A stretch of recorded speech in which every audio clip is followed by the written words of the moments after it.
Bones aren't made of calcium. Definitely not calcium supplements. Did you know that bone density starts to decline from the age of 18 in women and 20 in men? So it is crucial to start early to maintain the good bone health. Osteoporosis, a bone disease that develops when bone mineral density and bone mass decreases, is extremely common. Worldwide, osteoporosis affects approximately 200 million people. About 1 in 3 women and 1 in 5 men over the age of 50 will experience osteoporotic fractures in their lifetime. When it comes to joint health, about 1 in 4 adults in the USA have been diagnosed with some form of arthritis. Just like bone density, joint disorders also start early. About 60% of people diagnosed with arthritis are of working age of 18 to 64 years. So in this video, we will learn about bone and joint health from Barbara O'Neill, an Australian health teacher who is globally known for her focus on body's natural healing potential. We will first learn about what constitutes bones, and study how calcium supplements do not help with bone health. Instead, we will examine top 5 natural foods we can consume to improve our bone health. We will also learn best exercises to increase the strength of our bones and joints. Also, do not miss out on how turmeric and ginger can help decrease the joint inflammation. The last part of the video will share on 4 types of foods that will negatively impact the bone and joint health, so stay tuned until the very end. First, what are bones made of? Well, what are bones made of? They're made of 12 minerals and 64 trace. What are the 12 minerals? Calcium, chromium, boron, iron, magnesium, manganese, silica, sulfur, selenium, potassium, phosphorus, zinc. That's what bones are made of, and 64 trace. While calcium is a key mineral in the bones and teeth, calcium alone would not be effective in strengthening bones. Definitely not calcium supplements. What does Barbara O'Neill teaches us on calcium supplement? In the book The Calcium Lie, Dr. Robert Thompson, he actually says that calcium supplements can deplete even more calcium out of your bones. But what it can do is harden your tissues. It can build up on your arteries. It can actually contribute to calcium deposits in your kidneys, in your gallbladder, even build up on the eyes. So where do we get that from? Where can we find a balanced mineral composition similar to that found in bones? First, salts.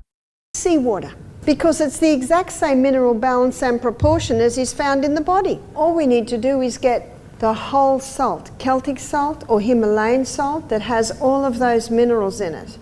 Dr. Robert Thompson states that if you take a little crystal of salt in your mouth, give it a little chomp, drink your glass of water, you do that with every glass of water, that's 8 times a day. Next foods you'd need to eat daily for strong bones are dark green leafy vegetables. Dark green leafy vegetables. Dark green leafy vegetables are phenomenally high in these minerals. Every day we should be eating dark green leafy vegetables. And ideally they should be organic, because organic food has a far higher nutrient content because of the microbes in the soil. But it's the microbes in the soil that release the minerals out of the soil and put them into the plant. So if you're not having greens every day, you really should have green barley. You really should have a dose of something like wheatgrass or chlorophyll. So let me define the greens that are very high in these minerals. So you've got spinach and silver beet, collard greens. They're also very, very high. And remember, when you cook them, you do not lose your minerals. The only way you could lose your minerals if you were to cook the vegetables and then throw the water away. Next is sesame seeds. One food that's phenomenally high in calcium, and it's in with the other minerals, so it's in a good form, and that is sesame seed. And a great way to use sesame seed is as tahini. My kids used to love tahini and honey on toast. And also we make dressings, tahini, lemon juice, crushed garlic. Sesame seeds are rich in calcium, which is essential for maintaining strong bones, and also contain magnesium, phosphorus, and zinc, all of which play vital roles in bone formation and density. Additionally, sesame seeds provide vitamin K, which supports bone mineralization. Raw sesame seeds contain important nutrients like calcium, magnesium, healthy fats, and fiber. However, toasting or lightly roasting them can enhance their flavor and improve digestibility, making them easier to absorb. Next is chickpeas. Chickpeas are also a good source. Chickpeas are rich in calcium, magnesium, and phosphorus, which are essential for maintaining strong bones. Chickpeas also contain zinc and vitamin K, both of which contribute to bone health and help reduce the risk of fractures. Additionally, chickpeas are high in protein and have anti-inflammatory properties, which can support joint health by reducing inflammation and promoting tissue repair. Fifth foods is dried figs. It's the only fruit that Barbara mentioned specifically for bone health. Dried figs. Dried figs are quite high. Dried figs are a rich source of calcium, a vital mineral for maintaining bone strength and density. Additionally, dried figs provide magnesium, potassium, and phosphorus, all of which play important roles in bone formation and maintaining mineral balance. They also contain vitamin K, which helps with bone mineralization and reduces the risk of fractures. Now, before discussing which foods to avoid for bone health, let's first focus on the essential vitamin needed for calcium absorption to strengthen bones. Vitamin D, sunshine. The ultraviolet rays from the sun hit the skin and convert a form of cholesterol just under the skin to vitamin D. And vitamin D is essential in the assimilation of calcium and the utilization of calcium in the body. Vitamin D is also being hailed today as the anti-cancer vitamin. In fact, the research is showing that it can stop cancer in its tracks and even convert the cell back to a healthy cell. That's quite remarkable in these minerals. Bones need sun. Make sure you get some sun every day. But don't go and lie in the sun just after you've had a shower and washed yourself with soap, because you've washed all the oils away and you won't get vitamin D. Once you've had a shower and washed your body with soap, you need to wait 2 hours at least before the oil is formed on your skin, and then you'll get the vitamin D. And once you've been in the sun, don't go and have a hot shower and wash yourself with soap, because it takes 2 hours for the vitamin D to be formed. You don't need a lot of sun to get vitamin D, but you need to have exposure to the sun. You can overdo the sun, but the problem today is most people are underdoing the sun. It'll only burn you if you overdo it. There's a bit of common sense required here, is that right? Now let's talk about the very best exercise for the bone and joint health. Rebounding.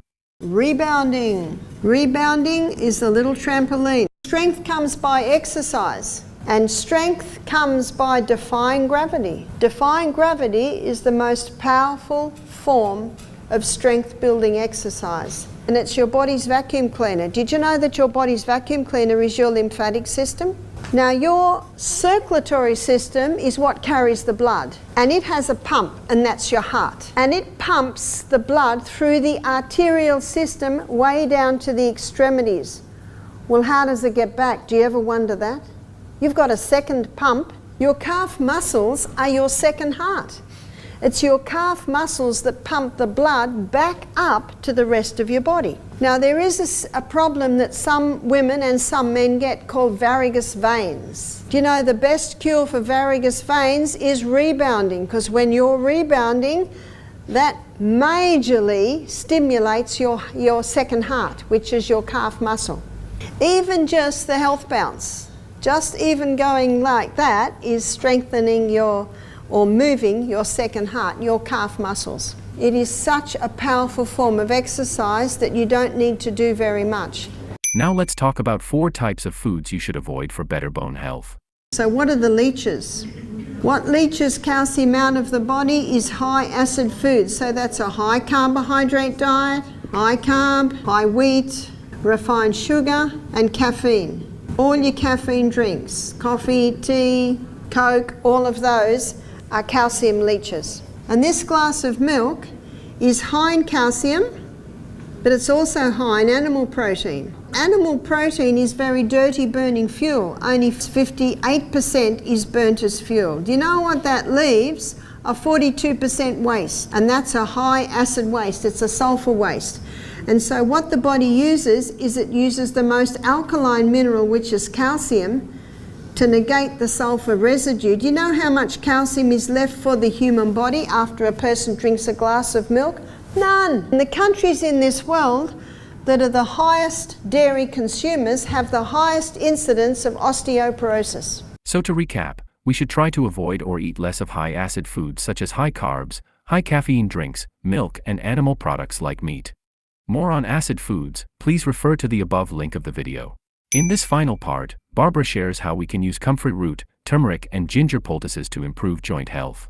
It is such a simple home remedy that you can use at home.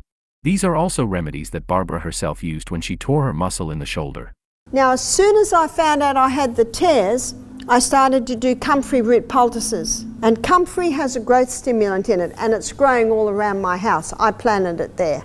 And it was winter, so I grate up the root and I'd put a poultice on it for 5 hours twice a day. And I was taking high-dose turmeric to get the inflammation down. I was taking 6,000 milligrams of turmeric a day. I could get 8 out of 10 pain down to 2 out of 10 pain with the turmeric and the poultice.